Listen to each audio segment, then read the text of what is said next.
Okay, hi everyone, welcome to today's webinar. Just want to check to make sure that everyone can hear me and see me before we get started. So let me know in the chat if you can hear me and see me.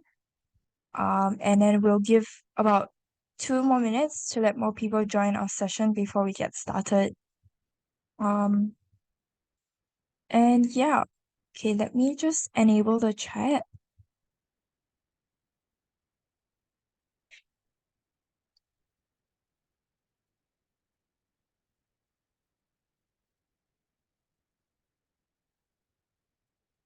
Okay, it should work now.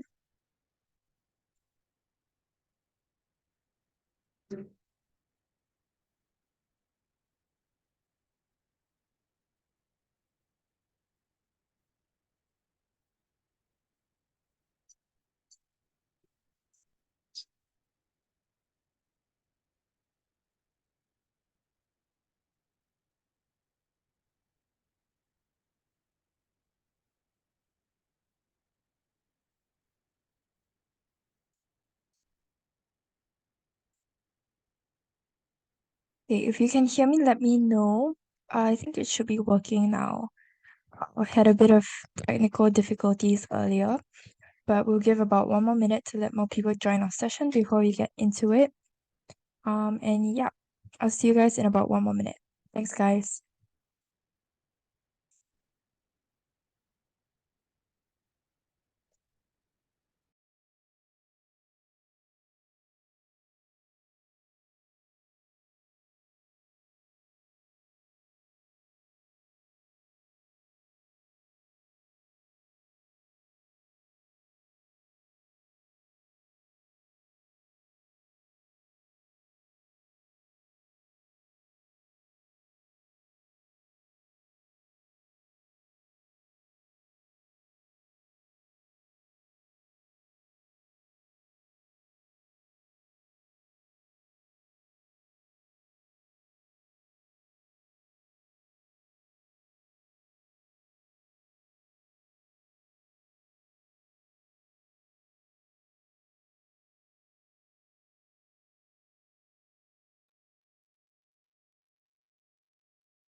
Can you guys hear me?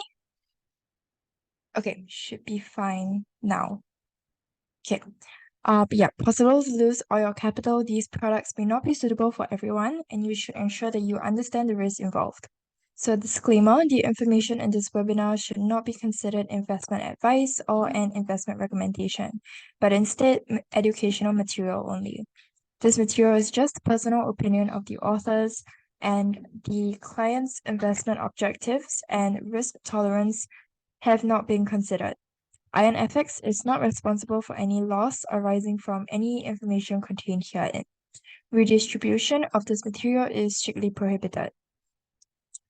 Okay, so I'm Melanie and I will be your speaker for today. I'm an investment analyst from Everest Fortune Group, who were finalists for Best FX and Equity Research in the years 2019, 2020, and 2021. Okay, so here is our agenda for today. So before we get into Elliott wave theory, I just wanted to do a quick recap on Fibonacci because you can't really get into Elliott wave theory without actually fully grasping your Fibonacci concepts. So because it's been a while since we've done our Fibonacci series, I thought we would spend a couple of slides to talk a bit about our Fibonacci techniques. Then we'll get into Elliott wave theory, look at the different types of waves, and a few shapes. So there are a lot of different shapes, about 50 plus if I'm not wrong, but I'm just going to be going through 3 or 4 in this session. Okay, let's get started with our Fibonacci now.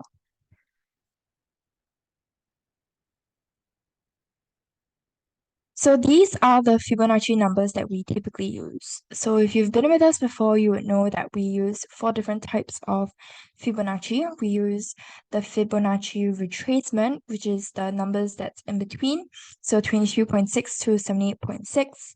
And then we have the Fibonacci Extension, which is the 127 to 161.8. And then we have Fibonacci Expansion, which is the negative 61.8 and negative 27.2. Okay, in this GIF that I've included here, we are just showing you the Fibonacci retracement, which is the most basic form of Fibonacci. Okay, I'm not sure why my projections GIF isn't showing up, but I will go into depth what exactly projections are in the later slides. So firstly, we can look at the retracements that I went through earlier. I mentioned earlier, only consists of a starting point and an ending point. So you can see the point 1, point 2. What's important to note about this is basically just to follow the shape of the chart. So you can see it's pretty clear shape, clear cut shape, and actually for all of the Fibonacci, we highly stress on following the shape of the charts. Next, let's take a look at expansions. So expansions are the negatives of the range of Fibonacci numbers that we use. So if we take a look at the expansions GIF here, you can see we have 3 points that we take note of, one starting point and then an ending point. So for expansions and extensions, these both use the Fibonacci retracements tool on TradingView and on MT4 as well. Only the projections one that requires 3 points, then we use the Fibonacci extension tool. So it's a bit confusing at the start, but basically these three, we use the same tool, the Fibonacci retracement tool. So we have a starting point here and an ending point. And our third point is just to make sure that we retrace at least 50% of the chart. So typically expansions and projections are used together, and we want to look for a flash kind of shape. So you can see here in the chart, we have this lightning bolt kind of shape, or some people call it like a Harry Potter kind of shape. So that's what you want to look out for when you're using expansions as well as projections. But I'll give you a couple of examples later on. Next, if we take a look at extensions, this is what we call the Nike tick Fibonacci method. So we have a starting point and an ending point, which is the head of the tick. And then it has to retrace at least 100% of the head of the tick to be considered a tick. Obviously, the tail has to be longer than the head. So this is what we're looking for. Extensions, we use the more than 100% values of the Fibonacci range. Okay, let's take a look at a couple of examples in the charts so that's a bit clearer. So here, we have all of the 3 ranges for you to take note of. So from 0 to 100% is the range of Fibonacci retracements. Then we have the positive Fibonacci retracements, more than 100%. Not included here is the 161.8 as well. So it's important to take note of that if you are using the Nike tick. Next, if you see me looking to this side more, it's because my monitor is on this side. So yeah. And then on the other hand, with the negatives, is our Fibonacci expansions rather. And this is the negative 27.2 and the negative 61.8. So let's start off by looking at the Fibonacci retracement method. So we have the starting point over here and the ending point here. And as you can see, I'm looking at where price has retraced, hence the name Fibonacci retracement. So over here, I've highlighted this area in which price has bounced off of. And this is the 61.8 area. So we take note of this level because price has reacted off of this specific level. So that's an important level for us to take note of. So what we like to do is once we've identified a specific level, because it can get quite messy if you're looking for Fibonacci confluence in which all of the different Fibonacci's line up in the same area. So what we do is once we've identified an important area, we just get rid of the other levels and just solely take a look at this one highlighted number. Here's another example of a Fibonacci retracement. So I have our starting point here, ending point here. My 38.2 is at this overlap support level at the 32544.21 level. So it's an overlap support because we have a swing high. Oh, we have a swing high that has that's at the same level as a swing low. So it's basically where the bulls and the bears respect a specific area. So at this overlap support, we also have the 38.2% Fibonacci retracement that lines up with that area. That's why I've highlighted it here. Okay, another example here. So here I have two levels that I've highlighted to show you guys briefly how we use Fibonacci retracements to support our resistance and support levels. Okay, so firstly, let's take a look at this 61.8 that lines up with my resistance at the 0.92637 level. So at this level, it's obviously a swing high resistance with the swing high highlighted here. And then using our Fibonacci retracement, I've noticed my 61.8 lines up with this level and price has reacted off of it nicely, which is why I've just kept that level. And then I pull out another Fibonacci retracement from this swing low to this swing high here in order to find a retracement level that lines up nicely with my swing low support. So this is a multiple swing low support with 1-2 swing lows lining up nicely. This is at the 0.91614 level. Okay, so and then once again I can see that my 61.8% lines up nicely with that same level, which is why I've highlighted this area here. Okay, so I hope that's been pretty clear on Fibonacci retracements. Pretty straightforward method to use. So, but let me know if you guys have any questions throughout the webinar. Okay, if there are no questions, we can move on to our next Fibonacci recap.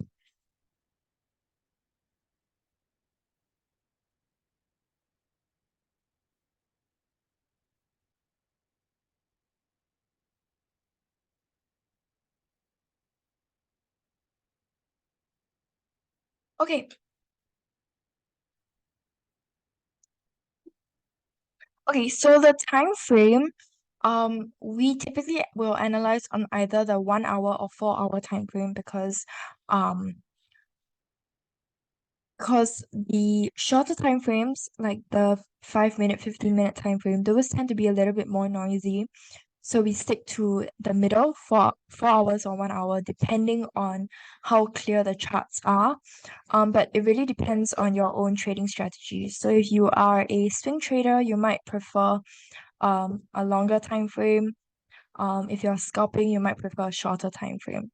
So it really depends on you, but we just stick to the middle whenever we are analyzing. Okay, so next, let's take a look at Fibonacci expansion. So once again, expansion, we are looking for a flash symbol or lightning bolt symbol. So you can see here, in the example I've included, we have a starting point over here at point 1, and then at point 2, we have the ending point. Point 3 is where we then start to analyze whether price has retraced at least 50% in order to form that flash or zigzag shape.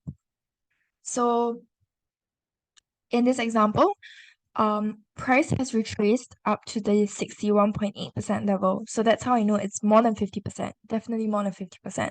So I can use it to predict or to forecast where price is going to come down to. So I can see here, at my last arrow, I'm expecting price to come down to this negative 27.2% level.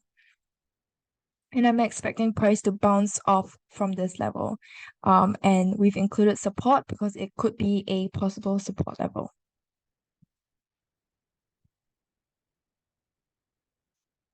Okay, so for Fibonacci expansions, we are looking at the negatives, mainly negative 27.2 and negative 61.8.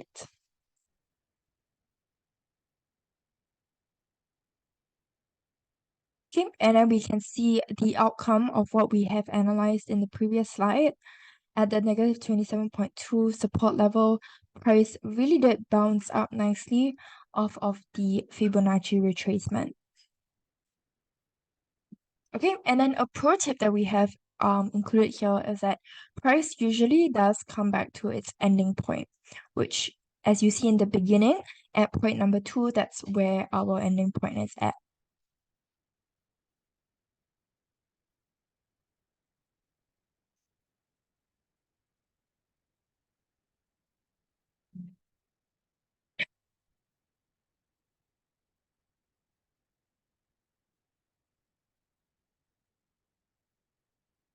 Okay.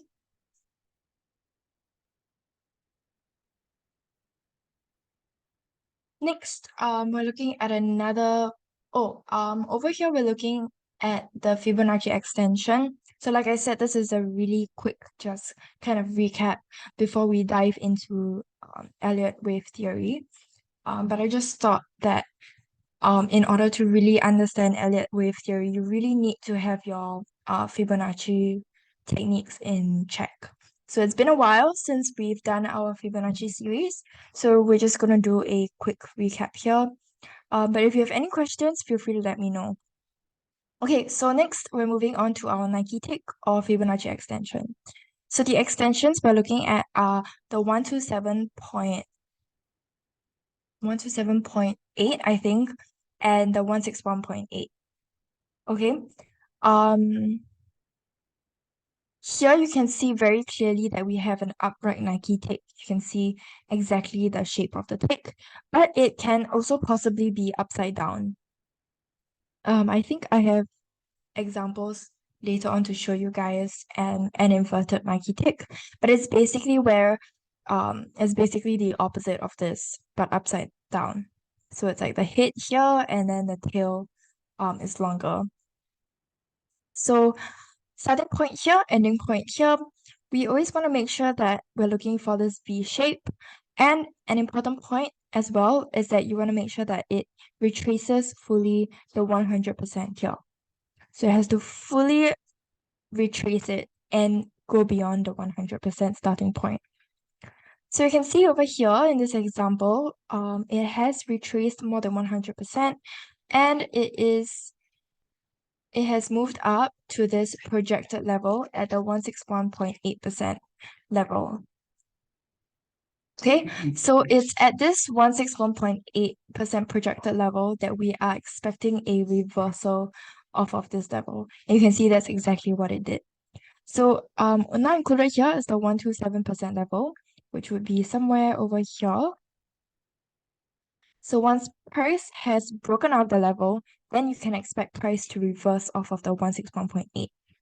Before it reverses off the 161.8, you may expect it to either break out of the 127 or like it did here, or also reverse off the 127 level. Okay, here is a GIF to show you guys what I mean.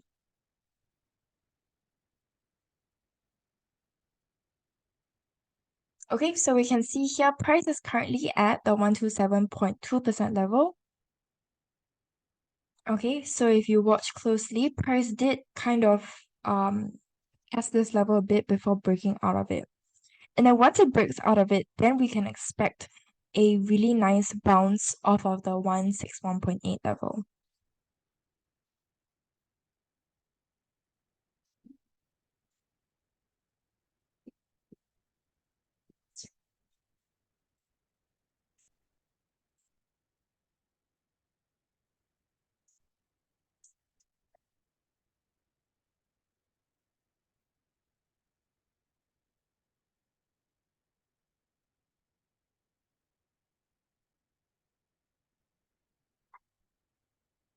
Okay.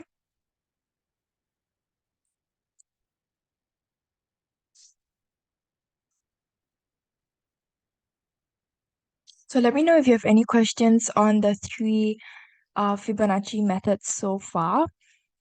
If you are a little bit confused, let me know as well. But we cover all of these in depth in our Fibonacci series. So not to worry if you are a little bit confused, if you've missed those. I think we will probably do those again sometime soon. So yeah, you can keep an eye out for that.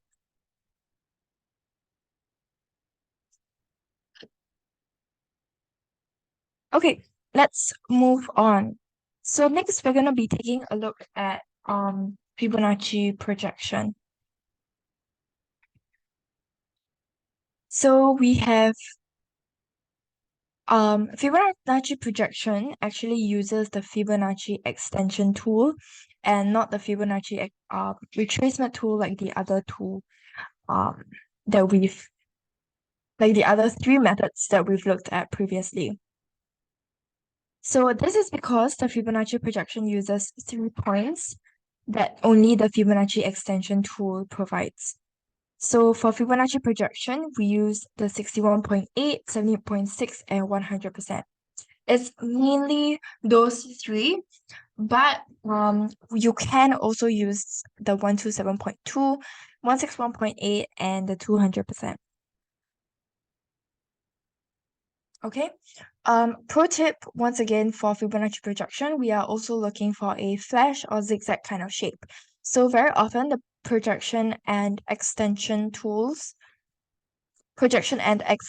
tools, rather, the ones that both use the flash zigzag shape, those are typically used together to find a confluence area.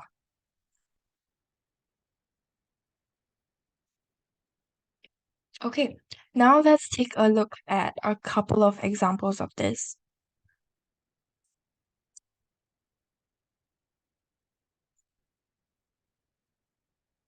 Okay, so here's an example of a Fibonacci projection uh, analysis. So we have a starting point here, middle point here, and ending point here. And you can see very clearly this flash shape. So this Fibonacci trend line, as I mentioned earlier, should follow price movement really closely. So follow the shape of the market basically.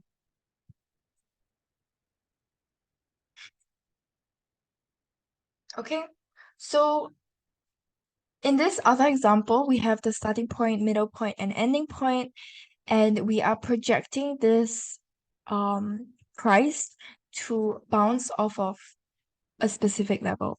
So we can see here we have identified this 78.6% Fibonacci extension. And this is extension we're looking at. As I mentioned, always look out for the zigzags. And you can see price really bounced off of this 78.6% Fibonacci extension.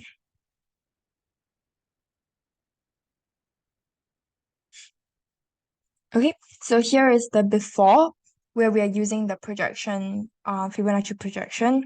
So it's a little bit confusing because the method is Fibonacci projection, but we are using the Fibonacci extension tool that's on MT4 and TradingView. So as long as you remember that projection uses 3 points, I think you're good to go. So starting point, middle point, ending point, these are the 3 points that we're using. Remember this shape, this zigzag shape, and then the 78.6% Fibonacci projection that we are expecting. Then you can see price really bounced off of this 78.6% Fibonacci projection level. Okay. Next, let's take a look at another example.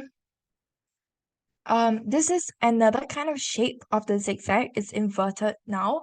So we have a starting point, middle point, and ending point that follows the shape pretty closely.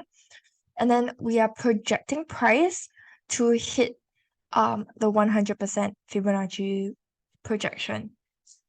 So we say that the 100% level is one of the most powerful levels because price is most likely to hit those levels. Okay, and you can see that's exactly what happened. Price reacted off of the 100% Fibonacci projection level, just as we expected.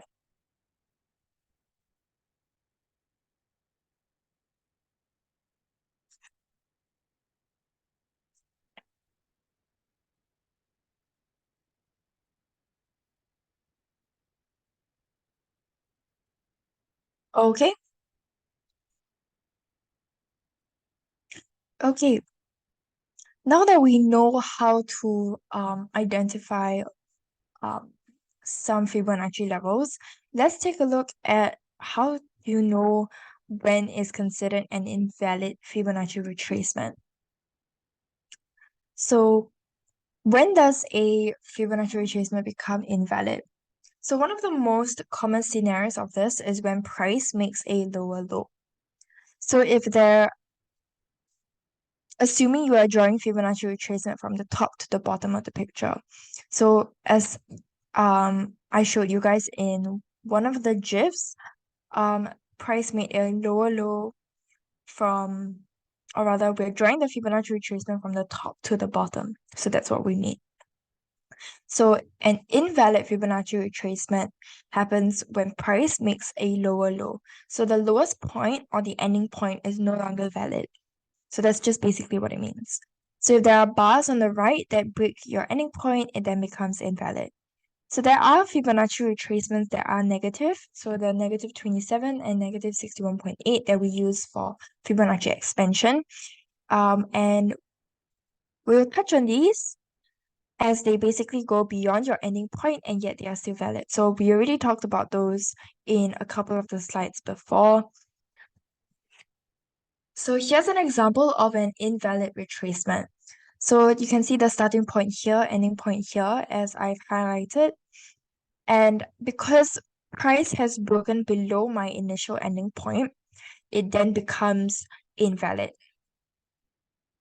Okay, as long as it breaks below the 0.0% level, it's invalid. Okay, so it's important to always remember to pick the lowest point with nothing to the right of your ending point.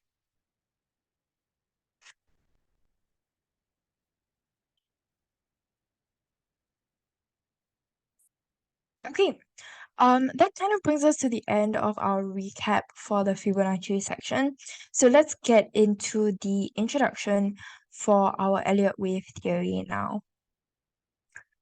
Okay, let me know if there are any questions so far.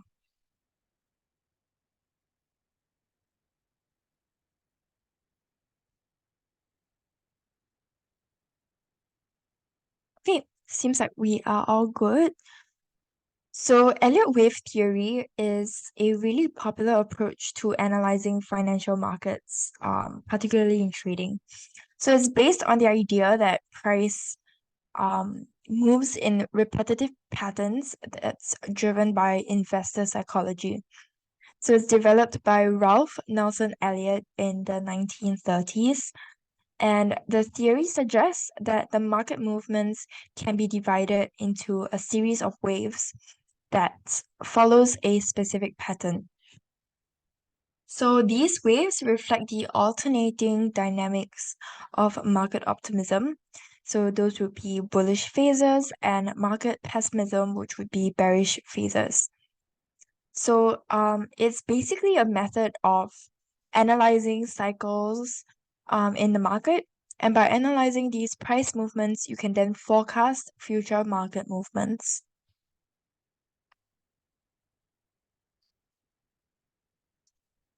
Okay, now let's get into the different types of waves. So the first type of wave that I want to touch on is, so this is what a typical Elliott wave looks like.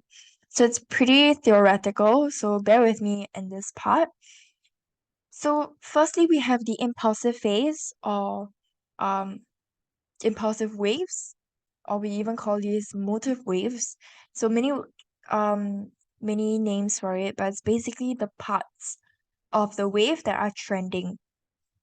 So Elliott proposed that market trends consist of 5 waves in the direction of the primary trend, followed by 3 corrective waves.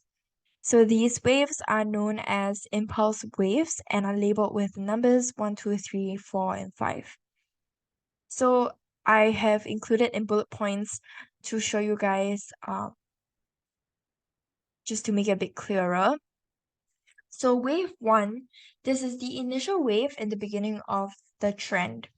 So it's often seen as the beginning of a new move after the previous correction. So this wave, wave 1 is typically not very strong yet. Next, let's take a look at wave 2. Okay, so after the initial rise of wave 1, there's typically a retracement or correction in wave 2. However, wave 2 doesn't usually retrace the entire movement of wave 1.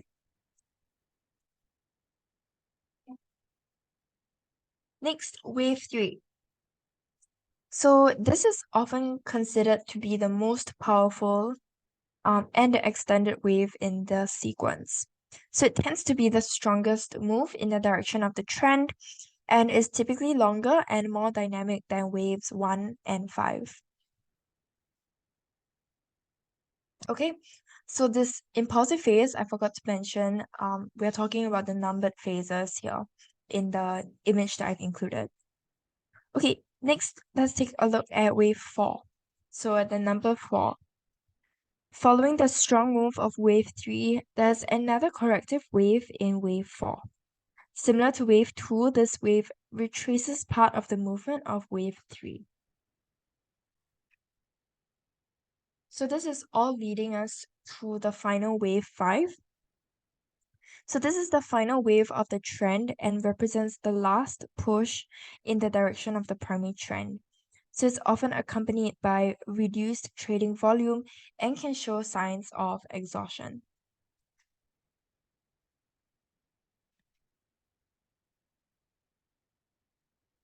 Okay, so next, let's take a look at the corrective phase, and the corrective waves that are part of this corrective phase. So those are the next part that we're going to be talking about are the lettered ABC areas of the wave. Okay, you can take a look in this image as well. It's not so crucial to follow exactly the percentage. So once again, these use Fibonacci levels, which is why I thought it was important to recap on the Fibonacci techniques earlier. But all of these percentages are from Fibonacci, and it's important but not crucial points for you to follow exactly the percentage of the retracement. Anyway, let's get into the corrective waves. So after the 5 impulsive waves are complete, the Elliott wave theory suggests that there will be a 3-wave correction against the primary trend. So these corrective waves are labeled with the letters A, B, and C. So wave A, this is the first corrective wave after the completion of wave 5. So it's a counter trend move against the primary trend. So you can see here wave 5 is upwards. Wave A counters that upward movement. Okay, wave B, after the completion of wave A, there's a partial retracement in the opposite direction, as you can see here. So the partial movement is about 50% or 61.8% of wave A. However, wave B doesn't usually retrace the entire movement of wave A. So again, about 50% or 61.8%. Okay, next we have wave C. So this is the final corrective wave and is often the most dynamic of the three. So it moves in the direction of the primary trend and can be quite strong.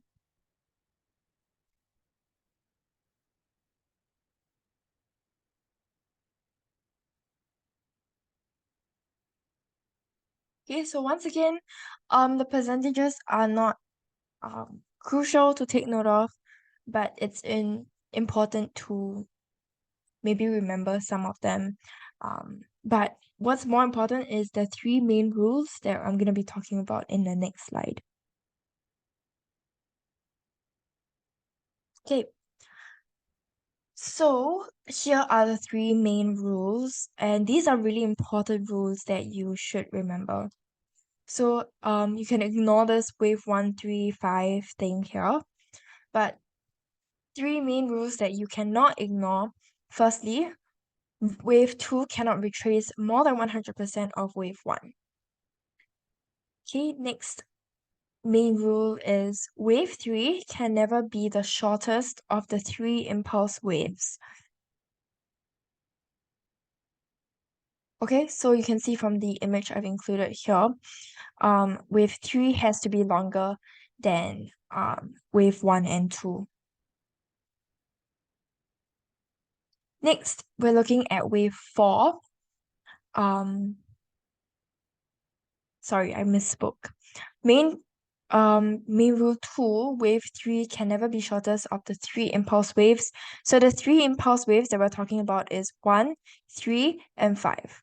So 1 has to be the shortest. 3 can be longer than 5, but it should not be the shortest. Okay, next. Point 3, wave 4 can never overlap wave 1. So it has to be, just follow the dotted lines here, can never retrace more than the head of wave 1.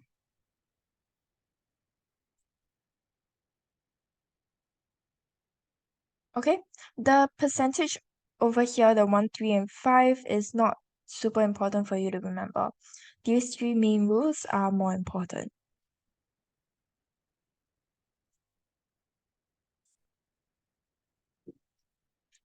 Okay, now let's take a look at some of the shapes. So here I've included some examples of entry and some shapes that you can take note of. Once again, there are, if I'm not wrong, more than 50 shapes for Elliott wave and harmonics. So it's a bit difficult for me to include all of the shapes, but I have tried my best to include a couple of important ones for you to take note of. Okay, so here examples of entry. We have the simple M shape and the W shape. Okay, this M and W patterns over here are a bit blurry, but it's basically the same thing. So you can ignore that. So simple M, let's take a look at this. The entry point is between these two heads of the M here. And the bottom, basically the corners of the shape M. So this is a simple M. When we're looking at an extended M, the extended M tends to be at the back of, or rather the second half of the shape. So it starts from the bigger half here to over here. So any point of this can be considered an entry point. Okay, next, let's take a look at the short formed M. Short form, basically because the second half is shorter than the bigger half here. But for this shape, the entry point is solely at this tip of the M here. If we're looking at W, it's pretty similar here.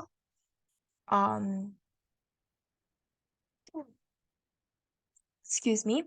The simple W will once again take into account all of the corners, and any of these 2 points can be considered an entry. Short formed W, similar to the short formed M, only the tip of the M can be, or the W can be considered an entry. Extended W, the highest point or the highest tip and the middle tip can be considered entries.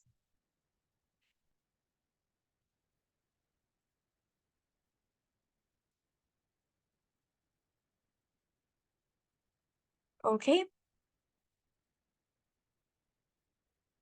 So here's an example of a W bottom. So you don't really have to take into account all of these bars. Just really want to highlight the type or the shapes over here. So example of a W bottom here, we have, if you compare here, we're looking at a short form W, and this breakout here is our entry, goes in, and our target or profit target is over here. That's why we say that this point here is your entry, because it's the point of breakout.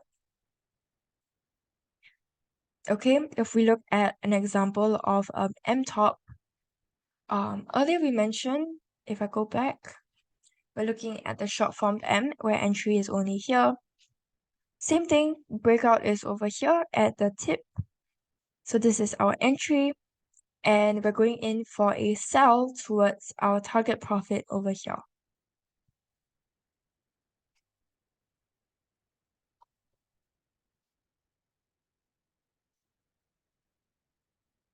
Okay.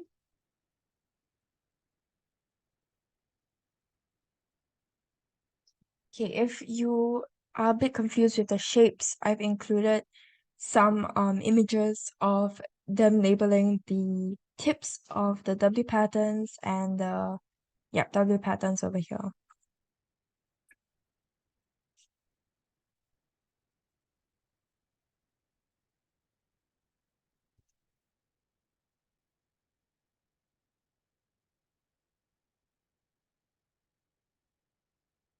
Okay.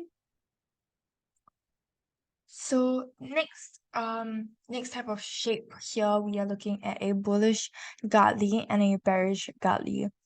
So the rules, in this case, we are kind of going into harmonics over here. But there are a couple of rules for this pattern compared to the previous M and W patterns.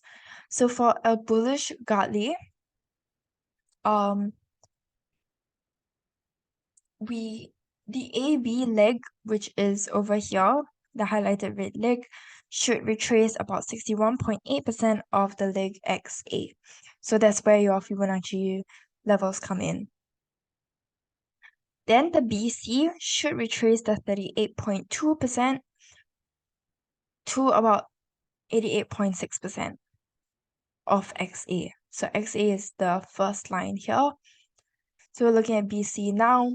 And then for CD, which is the last leg of this shape, CD is at least a 70.6% retracement of the original leg.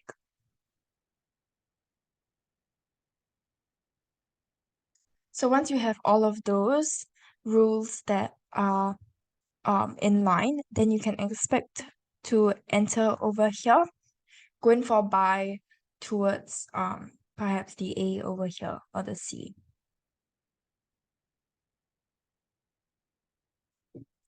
Similarly, if we're looking at the bearish, all of these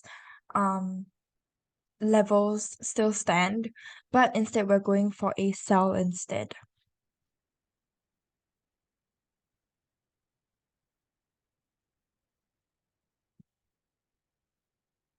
Okay. So just another shape for you to kind of take note of if you are interested in harmonics and Elliott wave patterns, because there are a lot of patterns out there. Okay, next we're taking note of a bat shape now. So the main rules of the bat pattern are the AB leg can retrace between 38.2% to 50% of the XA leg. So the AB leg is over here, the second leg here, retrace 38 to 50% of this original leg. BC can retrace 38.2 to 88.6% of this second leg. And the CD leg can retrace up to 88.6% of the original leg. CD leg can also be an extension between 161.8 and 2.618%. So because this is a tick or a Nike tick that we mentioned earlier, a Fibonacci extension, so you could also use the Fibonacci extension over here in this shape as well. And this is the shape that I was talking about, the inverted Nike tick. Yeah, the same thing, the same levels apply, same rules apply here as well.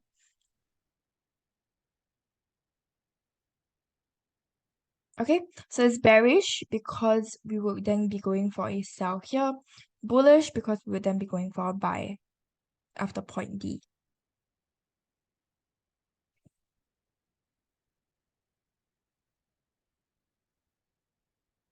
Okay. And then for our last shapes that I will go through for today, we have the butterfly shape and the crab shape. So let's start off with the butterfly shape first. So we have the 78.6%, the AB has to retrace of the XA. The BC has to retrace 38.2 to about 88.6 of the XA as well.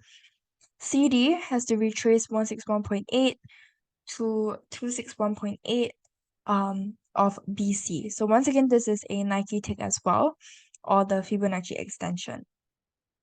Okay, or the CD can also retrace 127 to 161.8 of the XA. Okay, then you're going for a sell after D. Bullish, you're going for a buy after the D.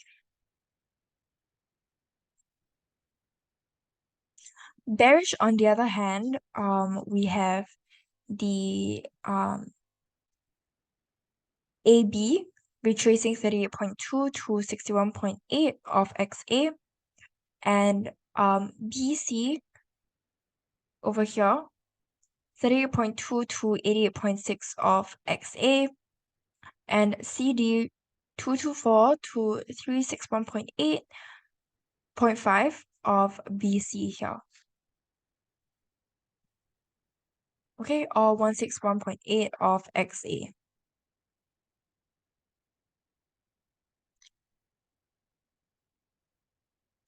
Okay, so yeah, these are all of the shapes that I will go through for today.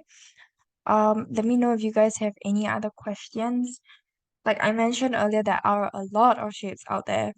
But yeah, I'm just gonna go through a couple in this webinar because this was quite information intensive, I think. I hope you guys are still with me.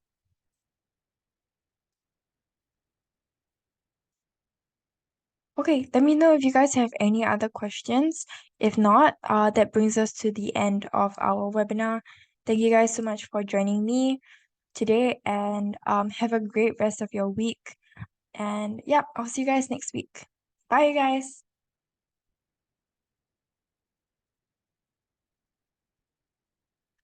Yeah, so these shapes are, let me go back. They are price action, yes.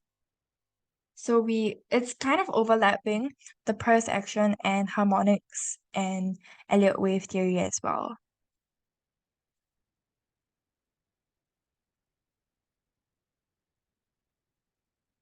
Okay, Jitnuka, that's good to hear. Thanks, Stanley. Okay, see you guys next week. Thanks, everyone. Bye, guys. Take care.